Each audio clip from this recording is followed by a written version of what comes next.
오늘 제목은 선히 여기시는 대로 내게 행하시옵소서입니다. 다윗 집안에 기가 막힌 일들이 연달아 터졌습니다. 장자가 자신의 이복 여동생이긴 하지만 이복 여동생을 강간하는 일이 벌어졌고, 또 그 일 때문에 동생이 그 형을 살해하는 일이 벌어졌습니다. 그 형을 살해했던 아들이 이제는 아버지마저 죽이고 아버지의 왕좌마저 빼앗겠다고 하는 상황에 이렇게 연달아 일어나게 되었지요. 물론 이 모든 일들이 일어나게 된 계기는 다윗이 밧세바와 우리아에게 범한 그 죄악 때문에, 여호와 보시기에 악했던 그 죄악의 징계로 말미암아 일어난 일인 것은 분명합니다. 그런데 우리가 이제 이런 상황들을 볼 때요, 결코 다윗을 우리가 편들어주고 다윗의 행위들을 옳다고 말할 수는 결코 없겠지요. 근데 하지만 신자가 살아가는 가운데에서 이런 일이 벌어졌을 때 그러면 어떻게 해야 되겠습니까? 가만히 앉아서 죽어야 되겠습니까? 그거는 아니겠지요. 그렇다면은 오늘 우리는 성경을 통해서 다윗이 이때에 이 상황을 어떻게 헤쳐나갔는지, 어떻게 하나님을 바라보았는지 확인하면서 나는 이런 상황에서 어떻게 하나님 앞에 서야 될 것인지를 발견하는 그런 예배가 되셨으면 좋겠습니다. 오늘 말씀은 사무엘하 15장 24절부터 29절까지의 본문의 말씀인데요. 오늘 특히 이제 오늘 제목이기도 했던 26절을 보면은, 그러나 그가 이와 같이 말씀하시기를 내가 너를 기뻐하지 아니한다 하시면 종이 여기 있사오니 선히 여기시는 대로 내게 행하시옵소서 하리라. 아멘. 이런 고백을 다윗이 했습니다. 다윗은 자신의 범죄로 인해서 일어난 하나님의 징계와 여러 가지 사건들, 또 그 문제 앞에서 다윗은 첫 번째로 하나님의 징계를 인정하고 하나님의 징계를 선하시다 하고 그것을 달게 받음으로써 온전한 회개로 하나님께 나아갔습니다. 13절을 한번 돌아가 볼까요? 15장 13절 보면요, 이스라엘의 인심이 다 압살롬에게로 돌아갔나이다 하고 전령이 와서 보고를 하게 됩니다. 여기서 이스라엘의 인심이 돌아간 이유가 무엇일까요? 다윗의 연달아 이어진 실책이 컸을 것입니다. 제가 아까 나열했던 다윗의 우리아 밧세바 범죄도 이스라엘 백성에게는 큰 충격이었을 겁니다. 또 암논이 다말을 추행했을 때 별다른 징계를 내리지 않았던 것도 아마 많은 백성들에게 실망을 샀을 것입니다. 또 많은 출전과 또 다윗이 밧세바 우리아 범죄 때 다윗의 태도를 보면 그의 나태함과 교만함 또한 그 치세에 분명히 나타났으리라고 예상해 볼 수 있겠지요. 그래서 압살롬의 나는 명백한 압살롬의 죄입니다. 그렇지요. 하지만 다윗의 죄와 실수의 결과물들이라는 것 또한 부정할 수 없는 것이지요. 그래서 다윗은요, 14절 보면요, 부하들에게 뭐라고 합니까? 일어나 도망하자라고 얘기하고요, 또 빨리 가자라고 하면서 도망을 쳐버리게 됩니다. 우리가 그냥 이렇게 생각해 봤을 때요, 다윗이 사실 이 말을 들었다고 해서 그냥 이렇게 쪼르르 다 도망가기까지 할 필요는 크게 없어 보일 수도 있습니다.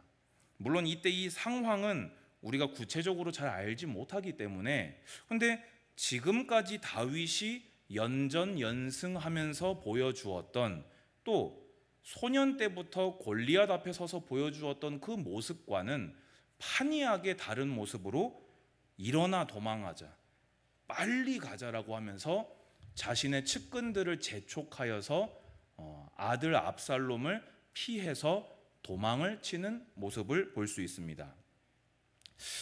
여러 가지로 여기에 대해서 추측하는 학자들의 추측이 많이 있습니다. 저는 그 중에서 제일 이게 맞지 않겠나라고 여겼던 것은 사무엘하 12장 10절을 보면요, 그 우리야 밧세바 범죄 때 하나님께서 다윗의 회개를 받으시고 그의 죄를 사하시되 징계로 네 집안에 칼이 떠나지 아니하리라 라고 징계를 내리셨거든요. 다윗이 압살롬의 난이 일어났다는 말을 딱 들었을 때 그 말씀을 떠올렸을 것이다. 저는 여기에 좀 동의를 합니다. 그래서 다윗은요, 이것이 하나님의 징계이기 때문에 그것을 대항해서 싸워서 해결하려고 하기보다는 그것을 피함으로써 하나님의 징계를 받은 것이 아닌가. 또 그러면서 한편으로는 그 빨리 도망가자고 했던 그 이유 중에 14절 제일 아랫줄을 보면요, 칼날로 성읍을 칠까 하노라 라고 되어 있거든요. 다윗 입장에서는요, 지금 자기 죄로 벌어진 일이고 또 자신이 자식 교육을 바른 신앙을 가지고 하지 못함으로 인해서 벌어진 일인데, 그것으로 인해서 여호와의 성읍인 예루살렘을 피로 물들일 수 없다, 그런 판단에서 다윗이 일단 도망간 것이 아닌가라고 해석을 해볼 수 있겠습니다. 그러면서 이제 그 생각을 이제 더 강화해 주는 것이 오늘 제목이자 아까 읽었던 본문인 26절에 선히 여기시는 대로 내게 행하시옵소서라고 고백합니다. 이 말은 먼저는 하나님이 내게 은혜를 베푸시면 내가 돌아오게 될 것이다. 근데 만약에 그렇지 못하게 된다 할지라도 하나님께서 나에게 내린 징계는 선하다. 내가 하나님 앞에, 하나님 저에게 어떻게 이러실 수 있습니까? 제가 그동안 한 것이 있는데 어떻게 저한테 이렇게 하루아침에 저를 버려버릴 수 있습니까? 라고 말할 수 없도록 자신이 하나님 앞에 철저히 죄인이며 하나님 앞에 온전히 낮아져서 하나님께서 나에게 내리시는 그 모든 의도가 선하기에 나는 하나님께서 만약에 이번 일을 통해서 나를 거두어 가는 것이 하나님의 뜻이라면 내가 하나님의 그 선한 뜻을 그대로 받겠습니다 라고 했던 것입니다. 우리 가끔요 그런 경우가 있는 것 같아요. 죄를 지어놓고 입으로만 회개합니다 하고 전혀 그 마음이 변하지 않는, 그 삶이 변하지 않는 경우들을 우리는 덜어 보게 되는 것 같습니다. 하나님이 기뻐하시는 회개는 옷을 찢는 것이 아니라 마음을 찢고 주님께로 돌아가는 것이 하나님이 받으시는 회개입니다. 저는 그 하나님께로 돌아가는 온전한 회개 속에 뭐까지 포함되어져 있냐? 나의 죄로 인하여서 하나님의 공의로움이 나에게 임할 때 그것 또한 선하다 인정하는 것이 그 온전한 회개의, 표현이 맞는지 모르겠습니다. 회개의 완성은 하나님의 징계를 인정하고 달게 받는 것까지가 회개다라고 말씀드리고 싶습니다. 여러분, 혹시 우리가 신앙생활을 하면서 주를 섬겨 살 때에 다윗도 인생이었던 것처럼 우리도 인생으로서 연약을 드러낼 때가 올 수 있습니다. 그때 회개하시기 바랍니다. 주님이 여러분에게 행하시는 일을 선하다 고백하시는 여러분 되시기를 축복합니다. 자, 이렇게 다윗은요, 온전한 회개를 한 이후에 그리고 나서 하나님을 완전히 의지했습니다. 이건 또 무슨 말입니까? 제가 조금 전에 회개의 완성을 뭐라고 표현했지요? 하나님의 징계를 달게 받는 것이라고 했습니다.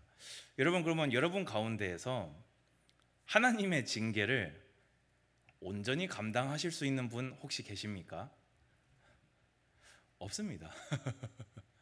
우리 가운데 하나님의 징계를 온전히 말이 좋아 달게지 그걸 정말 달게 다 받을 수 있는 인생은 없어요.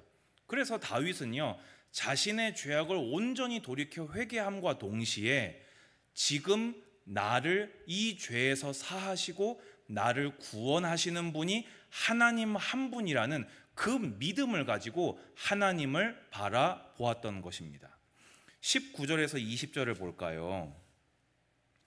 그때 왕이 가드 사람 이때에게 이르되 어찌하여 너도 우리와 함께 가느냐? 너는 쫓겨난 나그네이니 돌아가서 왕과 함께 내 곳에 있으라. 너는 어제 왔고 나는 정처 없이 가니 오늘 어찌 너를 우리와 함께 떠돌아다니게 하리요? 너도 돌아가고 내 동포들도 데려가라. 은혜와 진리가 너와 함께 있기를 원하노라 하니라. 여러분, 지금 다윗의 처지가 어떻습니까? 온 이스라엘이 압살롬에게 마음을 다 빼앗겨서 자신을 죽이려 하고 있어요. 그러면 뭐 하나 아쉽습니까? 사람 한 명 아쉬운 상황이에요. 그런데 이 가드 사람 이때는 비록 이방인이지만 최근에 망명을 해서 다윗 군에 합류한 장군인 것 같아요. 그런데 이 사람이 같이 가는 게 다윗에게는 조금이라도 유리하겠죠. 그런데 다윗은 뭐라고 합니까? 너는 어제 온 사람 아니냐? 너는 망명해서 이제 나에게 붙은 사람이니 지금 왕을 자처하는 압살롬에게 네가 돌아간다면 너와 너의 형제들의 안위는 보장받을 수 있을 거다. 그러니까 나를 따라 나서지 말고 너는 성으로 돌아가도록 해라 했습니다. 우리 가끔요, 내가 아쉬우면요, 주변 사람들이 어떻게 되든 말든 간에 주변 사람들을 희생시켜서라도 내 어려움만 탈피할 수 있다면 무슨 짓이든 저지르는 사람들을 우리는 쉽게 볼 수 있습니다. 다윗은요, 한 사람이 아쉬운 이 처지에서 자신의 처지 때문에 주변 사람을 이용해 먹지 않았습니다. 왜 이게 가능했을까요? 여러분, 사실 여러분이 이 처지라면 이 말이 나오겠습니까? 고맙다. 같이 가는 게 이 사람에게 거의 죽음의 길이라는 걸 알면서도 내가 이렇게 힘들 때 네가 나에게 와줬구나. 야, 고맙다. 너라도 와서 고맙다. 야, 네가 어제 왔는데 나한테 붙었으니 고맙다. 나중에 혹시나 이 나라가 회복이 되면 내가 이런 말들을 우리가 하지 않겠습니까? 근데 다윗은요, 자신의 일 때문에 다른 사람을 갈아넣지 않았어요. 그리고는 누구를 의지했습니까? 하나님을 의지한 것입니다. 25절 볼까요? 그때 사독과 모든 레위인들 또 하나님의 언약궤를 메고 다윗을 따라 나섭니다. 근데 그때 사독 대제사장에게 다윗이 뭐라고 하냐면요, 하나님의 궤를 성읍으로 도로 메어가라. 만일 내가 여호와 앞에서 은혜를 입으면 도로 나를 인도하사 내게 그 궤와 그 계신대를 보이시리라. 아멘. 언약궤는요, 지금은 여러분 성물이 없습니다. 근데 언약궤는 진짜 성물이에요. 하나님이 임재하시는 상징입니다. 그곳에 임재하십니다. 그냥요. 그래서 이스라엘 역사에서 실제로 이 언약궤를 어떤 수단으로 이용했었습니까? 전쟁에 승리하기 위한 마치 이 토테미즘, 우상처럼, 부적처럼 하나님마저 우리의 어려움을 극복하는 수단으로 끌고 와서 이용했었거든요. 다윗은요, 하나님을 이용해 먹지 않았습니다. 언약궤를 이용해 먹지 않았습니다.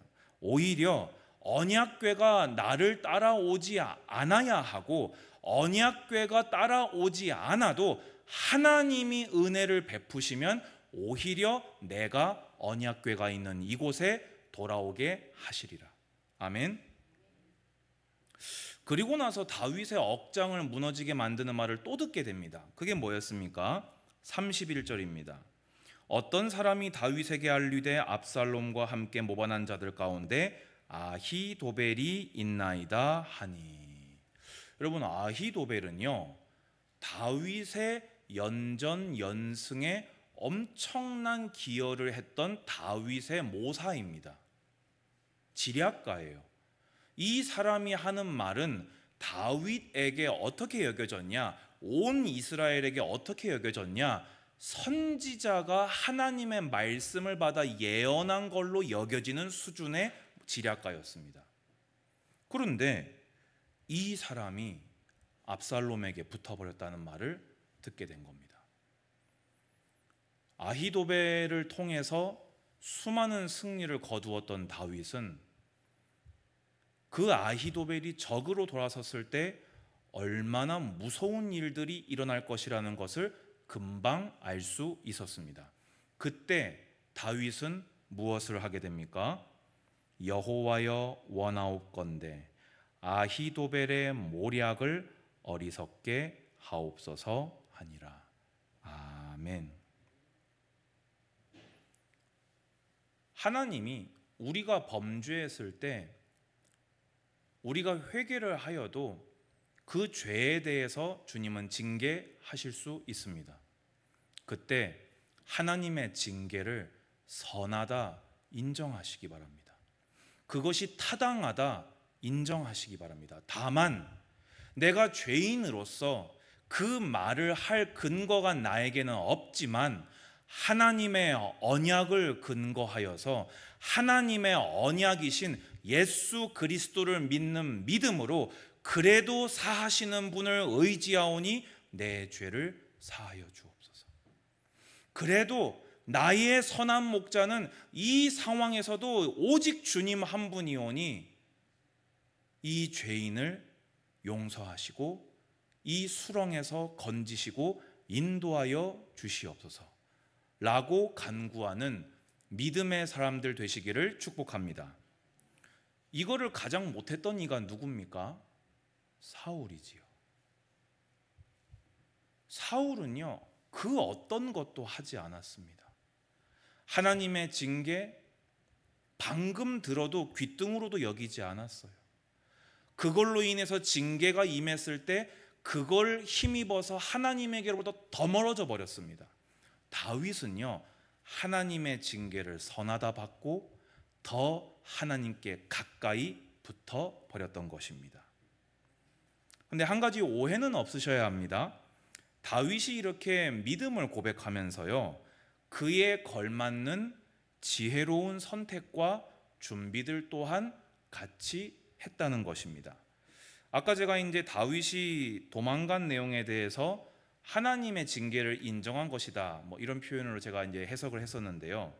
한편으로 볼 때에는 성읍 안에서 소수만 있는 다윗이 난이 터졌을 때 그 자리에 가만히 있는 것 또한 어떻게 보자면 전술적으로 썩 지혜로운 행동은 아닐 것입니다. 일단 그 자리를 벗어나서 예루살렘이 전화에 휩싸이는 것을 피하고 자신을 따르는 자들을 이렇게 모으는 것 또한 다윗이 했던 그 어떤 지혜로운 방법 중에 하나였죠. 근데 하나 이제 아쉬운 판단이 뭐였냐면요, 16절에 그 후궁 10명을 남겨놓고 간 것입니다. 이걸 뭐 왕궁을 지키라고 남겨둔 건지 후궁 10명을 보고 뭘 지키라고 한 건지, 결국에는 다윗이 오판하여서 남겨둔 이 10명의 후궁이 아까 말씀드렸던 사무엘하 12장에 하나님의 징계가 다윗이 숨어서 했던 일을 백주에서 당하게 되는 그 일이 되어 버렸지요. 그러면서 27절을 보게 되면요, 언약궤를 도로 메어서 들어가라고 하면서 그 대제사장의 아들들인 아히마스와 요나단을 압살롬 진영의 전령으로 다시 들여보내게 되고요. 또 그러면서 후세를 이제 그 아히도벨 이후로 다윗이 후세를 만나게 되지요. 그 후세를 또한 그 아히도벨의 대항마로서 그 예루살렘으로 다시 잠입을 시키게 됩니다. 우리가 믿음으로 하나님을 바라본다라고 하였을 때 정말 이렇게 차렷 자세를 하고 정 자세를 하고 코로 숨만 쉬면서 이러면서 하나님을 바라본다 하는 것은 그건 균형이 맞지 않는 신앙입니다. 그래서 우리는 믿음으로 하나님께 나아간다 하였을 때 또 우리가 그에 맞는 지혜로운 판단들과 어떤 준비들도 함께 해야 되겠지요. 자, 오늘 마지막으로, 그럼 다윗이 이렇게 하나님의 징계를 선하다 받고 믿음으로 하나님의 선하심에 의지하여서 나아갔을 때 하나님은 다윗을 사하시고 도우사 구원하셨습니다. 자, 15장 15절하고 18절 보면요, 다윗이 빨리 도망가자고 했을 때 그 부하들이 했던 대답입니다. 왕의 신하들이 왕께 이르되 우리 주 왕께서 하고자 하시는 대로 우리가 행하리이다. 보소서 당신의 종들이이다 하더라. 모두가 돌아섰을 때 다윗이 심지어 싸우자고도 안 하고 도망치자고 했을 때 그의 신하들은요, 이런 방구하지 않고 우리는 당신의 종들입니다. 당신이 하자고 하는 그 일 우리가 하겠습니다 하고 따라 나섰습니다. 만약에 이때에 이들마저 돌아섰다면 다윗은 아마 큰 절망 가운데 빠졌겠지요. 이들을 다윗에게 남겨놓으신 것 또한 하나님의 선하신 도우심이다. 또 18절 보면요, 그의 모든 신하들이 그의 곁으로 지나가고 모든 그렛 사람과 모든 블렛 사람과 및 왕을 따라 가드에서 온 모든 가드 사람 600명이 왕 앞으로 행진하니라. 이 사람들이 누군지 아십니까? 다윗이 가장 비참할 때, 침을 흘리고 도망쳐 나왔을 때, 아둘람 굴에 있을 때 합류했던 그 400명, 그 후에 추가로 합류한 200명, 합이 600명, 그 사울 때부터 쫓아왔던 충신들이 다윗이 압살롬의 난을 맞아 도망갈 때에도 끝까지 다윗의 옆을 지켰던 것입니다. 하나님께서 이렇게 사람을 통해서 다윗을 도우셨던 것이지요. 그러면서 아까 얘기했던 21절에 가드 사람, 이때 어제 온 자인데, 최근에 온 자인데, 심지어 이방인인데 그가 뭐라고 합니까? 이때가 왕께 대답하여 이르되 여호와의 살아계심과 내 주 왕의 살아계심으로 맹세하옵나니 진실로 내 주 왕께서 어느 곳에 계시든지 사나 죽으나 종도 그곳에 있겠나이다 하니. 아멘. 다윗이 이 말을 들었을 때 얼마나 힘이 났을까요? 이 사람이요, 그냥 어떤 정치적인 판단에 의해서 다윗을 따라 나선 게 아니었습니다. 분명한 온전히 개종한 자이고 여호와 신앙을 가지고 다윗 언약이 있는 그 다윗을 따라 나선 것입니다. 하나님은 이렇게 궁지에 몰린 다윗에게 사람을 통해 도우셨습니다. 24절에 아까 설명드린 대로 대제사장과 모든 레위인이 언약궤를 짊어지고 다윗을 따라 나섰습니다. 이것 또한 대제사장과 레위인들이 따라 나섰다는 것은 하나님을 섬기는 자들이 판단할 때에 하나님은 그래도 다윗 편에 서 계신다는 것을 다윗이 이것을 통해 확인할 수 있었겠지요. 그러면서 하나님께서 때로는 우리가 왜 기도할 때 하나님이 응답을 바로 하시는 일이 거의 없다, 이런 고백을 우리가 쉽게 할 만큼 우리가 기도하는 것이 응답이 잘 안 된다고 생각하는 순간들도 덜어 있는 것 같습니다. 그런데요, 아까 31절에서 아히도벨의 모략을 어리석게 하옵소서라고 부르짖었을 때 다윗이 누구를 만납니까? 아렉 사람 후세를 만나게 됩니다. 그 아렉 사람 후세의 계략을 통해서 하나님이 압살롬을 어리석게 하셨고, 아히도벨의 계략이 만약에 실행되었다면 다윗은 죽었을 겁니다. 그런데 하나님께서 그 아렉 사람 후세의 계략을 들게 하시고 아히도벨의 지혜로운 계략을 듣지 않게 하셔서 결정적으로 다윗이 아히도벨의 계략을 어리석게 하옵소서 했던 그 기도를 들으시고 다윗이 완전히 전세를 역전하는데 이 일이 이루어지게 된 것입니다. 다윗은 자신의 범죄를 하나님 앞에 인정하였고 하나님의 징계를 달게 받았습니다. 그러면서도 구원하시는 이는, 사하시는 이는, 도우시는 이는 오직 하나님이심을 자신에게 주신 그 다윗 언약을 가지고 믿음으로 하나님께 나아갔습니다. 그때에 하나님께서는 언약을 이루사 그의 믿음을 받으시고 다윗을 기가 막힌 수렁에서 건져 주셨습니다. 결론입니다. 참된 회개는, 온전한 회개는 하나님의 징계를 선하다 하심으로, 하나님의 징계를 인정함으로 완성됩니다. 두 번째입니다. 단, 믿음은 사하심을 믿고 구원하심을 믿고 하나님을 온전히 의지하는 것입니다. 하나님은 죄인이 양심적으로 그 벌을 받으면서 가만히 죽는 것을 기뻐하지 아니하시고 제자리로 돌아와 회개하고 회복하는 것을 원하십니다. 아멘 하시기 바랍니다.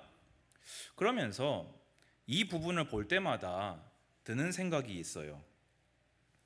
큰 고난이 왔을 때에는 그것이 생각하지도 못한 응답으로 돌아오기도 하는 것 같습니다. 다윗은 이때 수많은 충신과 간신들을, 옥석을 많이 가려낼 수 있었습니다.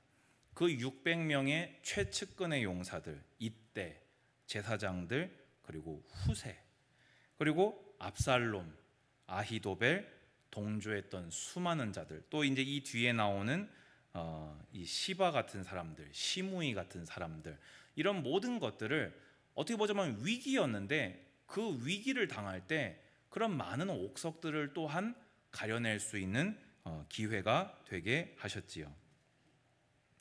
하나님은 결국에 모든 상황 가운데에서 믿음의 사람 다윗을 언약대로 인도하셨습니다. 우리에게는 예수 그리스도라는 언약이 우리에게 있습니다. 여러분들이 실수하고 넘어질 때에도, 혹 범죄할 그때에도 예수 그리스도의 언약은 여러분과 함께 하십니다. 임마누엘의 언약은 함께 하십니다. 그렇다면 다윗처럼 주님의 징계를 선하다 하시고 주님의 구원을 신뢰하시고 주님을 의지하심으로 모든 회복의 은혜를 누리시기를 주님의 이름으로 축복합니다. 기도하겠습니다. 주님 감사합니다. 우리가 믿는다 하는 것, 또 우리가 회개한다 하는 것, 작은 것부터 큰 것까지 성경이 우리의 믿음의 기준 되기를 소원합니다. 성경이 우리의 믿음의 내용이 되기를 소원합니다. 성경대로 가는 우리의 믿음 되기를 소원합니다. 예수 그리스도의 언약을 붙잡고 예배하는 모든 곳에 회복과 또 기가 막힌 수렁이 축복으로 변화됨을 허락하여 주시옵소서. 예수님의 이름으로 기도드리옵나이다. 아멘.